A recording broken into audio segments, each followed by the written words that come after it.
If you're eating, enjoy your meal. I wish you a good day, that everything goes well, and enjoy the video. Get comfortable and pay attention to this story. So, what if I told you that the story of one of music's most successful and controversial artists isn't just a biography, that it's actually a modern-day myth? Well, that's what we're going to do today. We're breaking down the epic hero's journey of Marshall Mathers, from the gritty streets of Detroit to, well, global domination. Okay, just imagine this for a second. You're Dr. Dre. You are a hip-hop legend who has heard literally everything. What kind of sound, what kind of voice would make you stop everything you're doing and say, that? To get that, we have to go all the way back to the beginning, to a world that was a million miles away from any fancy LA recording studio. You see, before the world ever knew Eminem, there was just Marshall Mathers, and his quote-unquote ordinary world was the tough, working-class side of Detroit.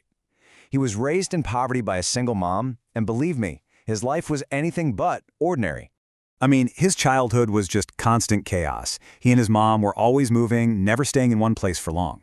Then they landed in Detroit, where he's one of just a handful of white kids in his neighborhood, and got beat up a lot. After one bully gave him a serious head injury, and after failing the ninth grade 3 separate times, he just dropped out. So what was his escape? Hip-hop. He found it at 14, and from that moment on, he pursued it like his life depended on it. And this is it.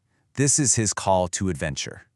The hip-hop shop on West 7 Mile, that place was basically the training ground for every serious rapper in Detroit. And as a white kid in a black art form, man, he had to fight for every single ounce of respect. But through pure, raw skill in these freestyle battles, he started to get it. He was sharpening his weapon. But, you know, every hero's journey has that moment, the refusal of the call. His first real shot at a career wasn't just a miss. It was a total disaster that almost made him quit for good. And it was right there, at his absolute lowest point, that his mentor was about to appear. Just look at the difference here. His first album, Infinite, was a complete flop. Critics hated it, he got fired from his job right before Christmas, and that failure pushed him to a suicide attempt. It really seemed like it was all over. But from that rock bottom, he took all that anger, all that frustration, and channeled it into this violent, unhinged alter ego, Slim Shady. It was a dark, desperate move, and it's the thing that saved his life. So, completely broke, he scrapes together enough cash to fly to LA for the Rap Olympics. He gets to the final round and loses. But an intern from Interscope Records just happened to be in the crowd. That intern got a copy of the Slim Shady EP, which landed on the CEO's desk, who then played it for Dr. Dre. Think about that. The biggest loss of his career led directly to the biggest win of his life. And even Dre's own people were giving him a hard time about signing a white rapper. But Dre didn't care. He didn't see color. He just heard this insane, undeniable talent. And for Eminem, getting that validation from his absolute idol, that was the spark that lit the whole damn fuse. So with Dr. Dre in his corner, Marshall Mathers crosses the threshold. He leaves the underground scene behind and just explodes onto the world stage. But this new path he's on, it was paved with some of the biggest successes imaginable, and some of the biggest controversies too. His second album, the Marshall Mathers LP, sold 1.76 million copies in its first week. That's not just a hit record, that was an earthquake.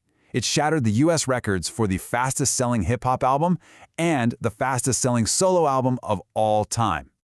Back then, The Source was considered the Bible of hip-hop, so for a white artist to be on its cover, that was absolutely monumental. It wasn't just a magazine cover, it was basically a coronation. It meant he'd been accepted and was now dominating the very culture he'd fought so hard to be a part of. And he didn't stop there. His next album, The Eminem Show, went on to sell 27 million copies around the world, making it the best-selling album of 2002. At that point, he wasn't just a rap star anymore. He was the biggest musician on the entire planet. But that level of fame comes with a heavy price. The same shocking lyrics that made him a superstar also made him a massive target. He was being protested by GLAAD, he got investigated by the actual Secret Service for lyrics about the president, and he was just constantly being condemned for his violent and graphic content. And this is where the journey takes a nosedive into darkness. All the pressure, the constant controversy, the insane weight of being that famous, it all started to close in, pushing him right to the edge of the abyss, a near total collapse, both personally and professionally. The backlash really hit a peak with his music video that made fun of Michael Jackson. I mean, when a living legend like Stevie Wonder calls you out publicly, you know the cultural tide has officially turned on you. For a lot of people, he had finally gone way too far. Then, suddenly, he cancels a huge European tour and checks himself into rehab. This was the first time the public really got a glimpse of his battle with addiction, a dependency that had been secretly spiraling out of control for years. And just like that, he was gone from the spotlight. And then the absolute unthinkable happened. His best friend, Proof, the guy who had been right there with him since the beginning, back in the hip-hop shop battles, was murdered. This loss just completely shattered him, sent him deeper into depression and addiction. And for years, the music world heard nothing but silence. But in the hero's journey, a trip into the abyss is always followed by a resurrection. After 5 years of silence, Eminem came back, and he didn't just have new music. He had a new, hard-won outlook on life. He was, for all intents and purposes, back from the dead. And you could hear it in the music. He was actually planning a sequel to his first comeback album, Relapse, but he scrapped the whole thing.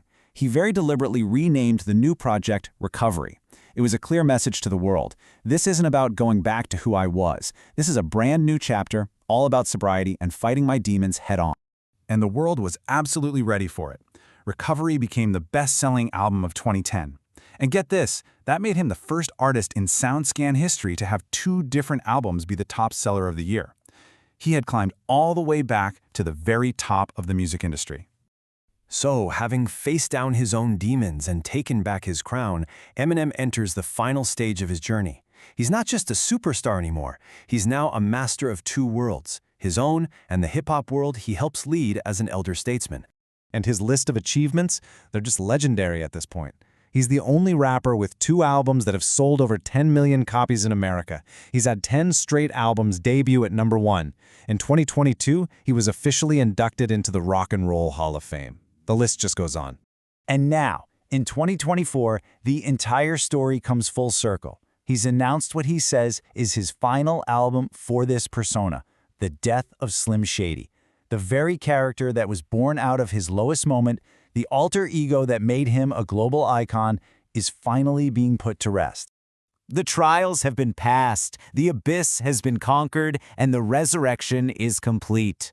The hero's journey has come to an end.